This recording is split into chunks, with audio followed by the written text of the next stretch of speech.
سلام دوستان، با آموزش فروش 0 تا 100 داکس همراهتون هستیم.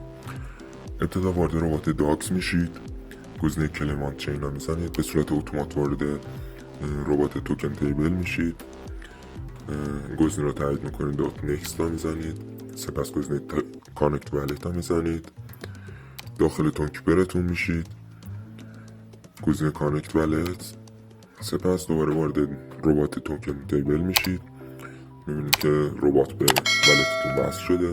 سپس میزان داگزی که دارید اینجا مینویسه، گزینه کلیم ناو میزنید، باز وارد تونکیپرتون میشید،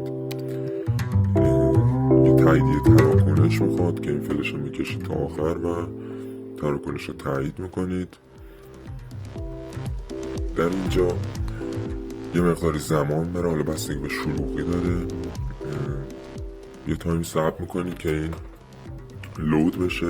بعد از اینکه لود شد این تصویر براتون میاد که نشون میده که داگز شما برداشت شده و به والتتون وارد شد. سپس وارد والت تونکیپرتون میشه، یه مدتی هم زمان میبره. باز این هم حالا همچنین اذیت نکنه، سریع انجام میشه.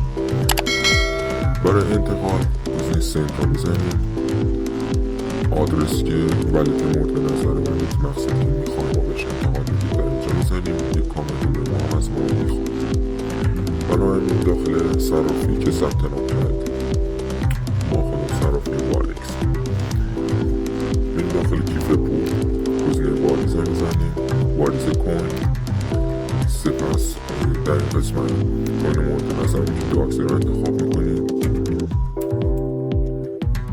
یه تاییدیه میخواد که متوجه شدن رو میزنید، شبکه رو میزنید روی تون، یه آدرس رو ممو به ما میده که اینجا آدرس رو کپی میکنید، وارد تونکیپر میشید، داخل آدرس رو نیم قرارش میدید، ممویی هم که بدون میده رو داخل کامنت قرار میدید، کانتینیو رو میزنید. سپس میزان داگزی که میخواد انتقال بدید ازتون میپرسه، حالا هر مقداری که خواستید قرار میدید، کانتینیو رو میزنید، مشخصات تراکنش رو براتون اینجا مینویسه، کانفورم اند سند رو میزنید و اوکی میشه دیگه این ارسال میکنه توکن رو به والتی که دادید. خب برای فروش ریالیش و تبدیلش به تومان میایم داخل والت گزینه معامله رو میزنیم. در اینجا اول توکنمون رو انتخاب میکنیم، توکن داگز، میریم روی گزینه فروش. در این قسمت میتونید مشخص کنید که حالا قیمتی خودتون وارد کنید یا به قیمت بازار به صورت آنی فروش کنید. من میزنم قیمت بازار. در اینجا هر تعداد از داگزی که میخواید بفروشید وارد میکنید، سپس گزینه فروش رو میزنید.